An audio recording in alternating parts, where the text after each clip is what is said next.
अनंतकोटी ब्रह्मांड नायक महाराजाधिराज योगीराज परब्रह्म सच्चिदानंद भक्त प्रतिपालक शेगाव निवासी समर्थ सद्गुरु श्री गजानन महाराज की जय।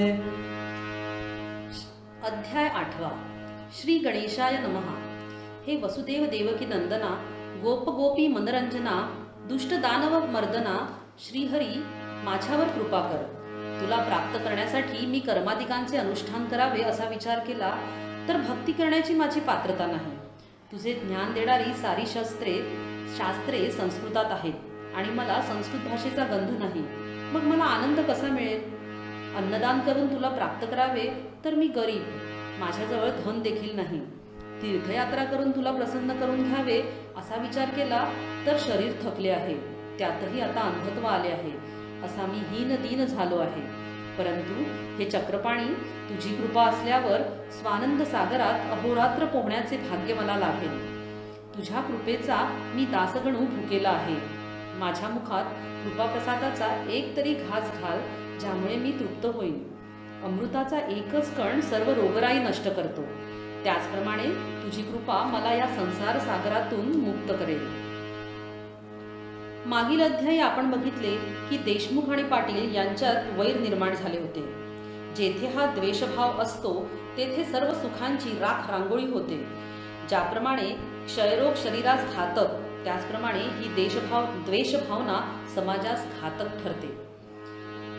एकदा खंडू पाटलाने एका महारास एक कागद अकोल्याला तहसील कार्यालयात पोहोचवण्यास सांगितला। हे अगदी साधे कारण होते, पण त्यावरून दोघांमध्ये वाद झाला।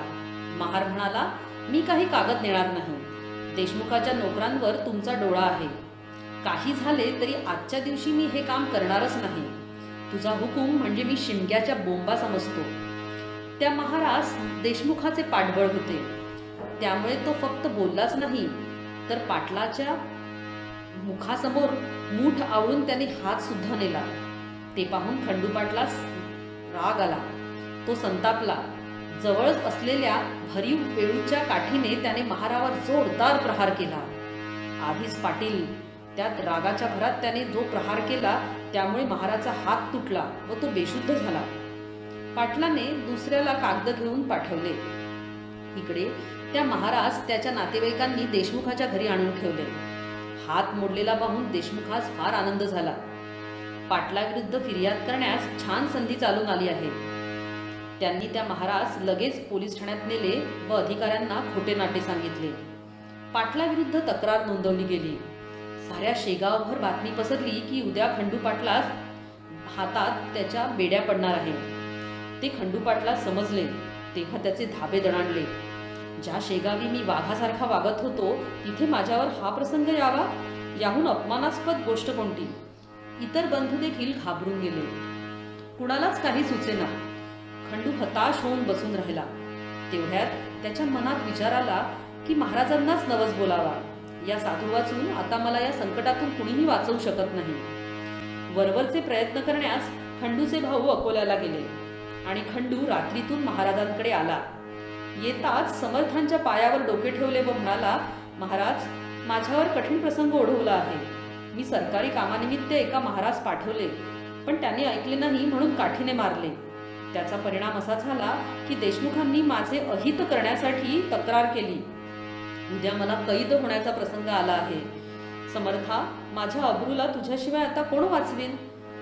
उद्या पोलीस येऊन मला पकडून नेतील, त्यापेक्षा गुरुराया आजच तलवारीने माझा गळा चिरा।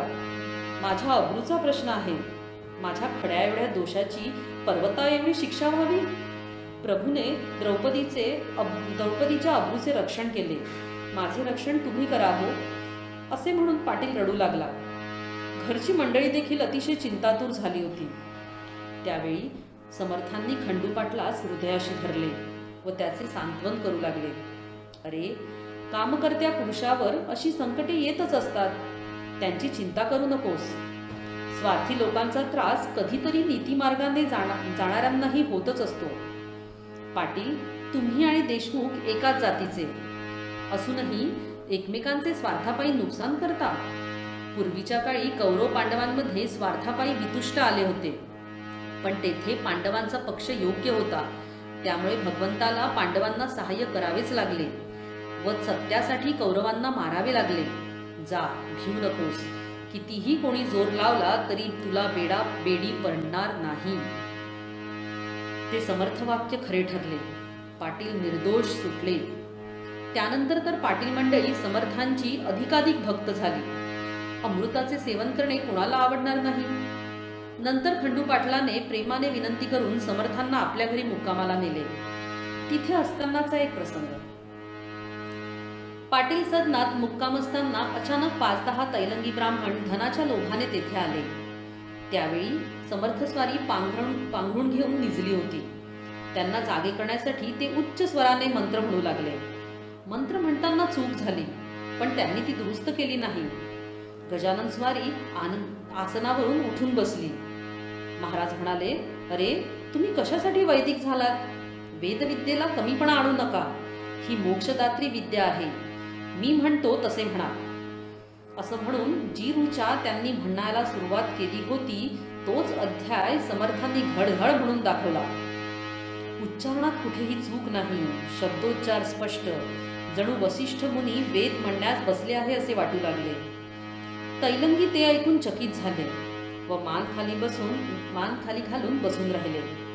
ते ब्राह्मण मनात म्हणू लागले, हा वेडा वरवर जरी वाटत असला की हा वेडा आहे, तरी हा महाज्ञानी आहे.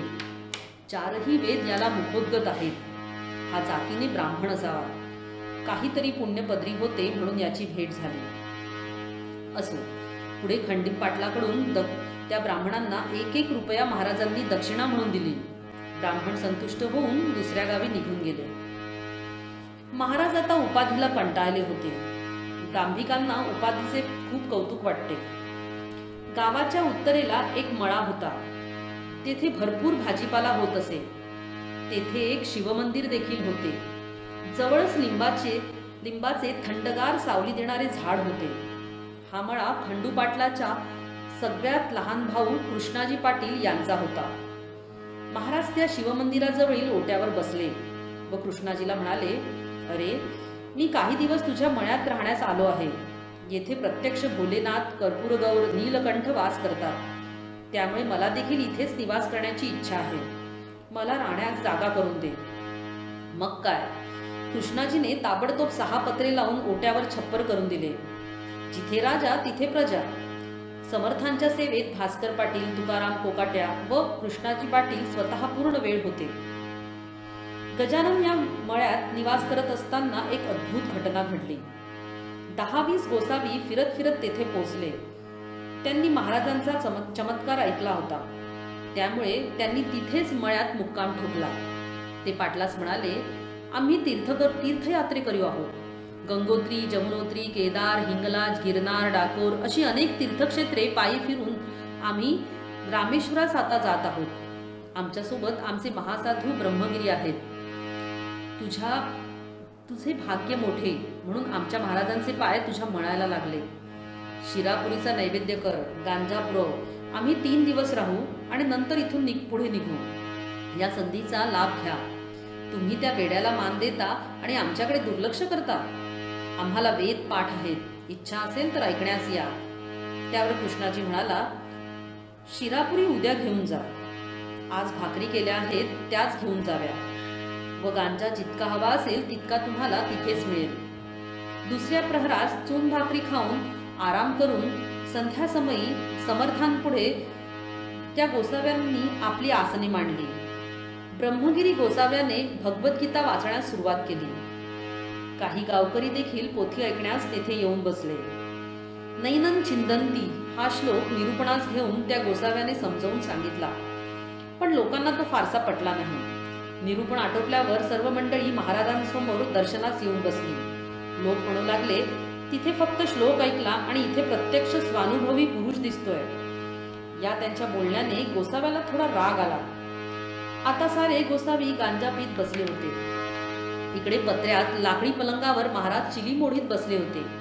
त्यांच्या सेवेत भास्कर होताच. त्या चिलिमीची ठिणगी पलंगावर पडली आणि काही काळातच धूर निघू लागला आणि लाकडी पलंगाने पेट घेतला. ते पाहून भास्कर समर्थांना म्हणू लागला, महाराज हा पलंग सोडा. हा पलंग सागाच्या लाकडांचा आहे, पाण्याशिवाय विझणार नाही. त्यावेळी समर्थ बोलले, भास्करा तू अग्नी विझवण्याचे काम अजिबात करू नकोस. अहो ब्रह्मगिरी महाराज, या पलंगावर बसा. आताच तुम्ही एक प्रहर नैनम छिंदंती या श्लोकावर प्रवचन दिलेत ना. ब्रह्माला अग्नी जाळू शकत नाही हेच तुम्ही सांगितलेत ना. आता तुम्ही सांगितलेल्या या वाक्याची प्रचिती बघण्याची वेळ आली आहे. भास्करा जा, लवकर ब्रह्मगिरीचा हात धरून अत्यादराने त्यांना या जळत्या पलंगावर आणून बसव. समर्थ आज्ञा होताच भास्कर धावून गोसाव्यापाशी गेला व आपल्या हाताने त्याने त्याचा हात धरून ओढून आणू लागला. भास्कर धिप्पाड सशक्त होता. त्याच्यासमोर तो गोसावी घुंगुरडे वाटू लागला.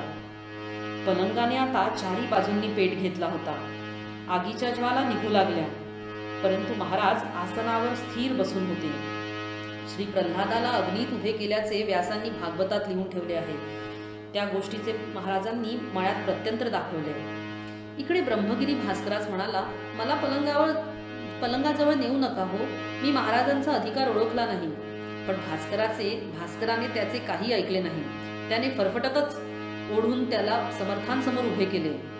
नैनम दहती पावक हे वचन खरे करून दाखवा असे महाराजांनी त्याला म्हणतात तो खूप घाबरला व म्हणू लागला, मी पोटभऱ्या संत शिरापुरी खाण्यासाठी गोसावी झालो, मला क्षमा करा, मी तुम्हाला शरण आलो आहे.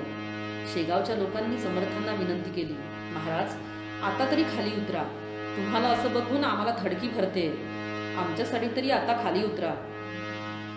लोकविनंतीला मान देऊन समर्थ खाली उतरले आणि आश्चर्य म्हणजे क्षणार्धात पलंग पूर्णपणे कोसळला. ब्रह्मगिरी त्यानंतर समर्थांच्या पाया पडला. मध्यरात्री महाराजांनी ब्रह्मगिरीस उपदेश केला, आजपासून फसवेगिरी सोडून दे, राग फासून उपाधी लावू नकोस. गोसावी मच्छिंद्र, जालंधर, गोरख, गहिनी, ज्ञानेश्वर कितीतरी अधिकारी सांगावेत. श्री शंकराचार्य, एकनाथ, स्वामी समर्थ हे ब्रह्मसाक्षात्कारी होऊन गेलेत. हे सर्व स्वानुभवी होते. स्वअनुभवाशिवाय कोणतीही गोष्ट इतरांना सांगू नये. नुसतं शिरापुरी खाण्यास भटकू नकोस, यामुळे काहीच साध्य होणार नाही. ते ऐकून गोसावी विरक्त झाला व प्रातःकाळीच तिथून निघून गेला. दुसऱ्या दिवशी लोकांपर्यंत ही वार्ता पोहोचली व लोक जळलेला पलंग बघण्यास मळ्यात येऊ लागले. हा दासगणू विरचित श्री गजानन विजय नामक ग्रंथ भाविकांना तारक ठरो हीच दासगणूंची इच्छा आणि मागणी. शुभम भवतु. श्री हरिहरार्पणमस्तु. जय गजानन.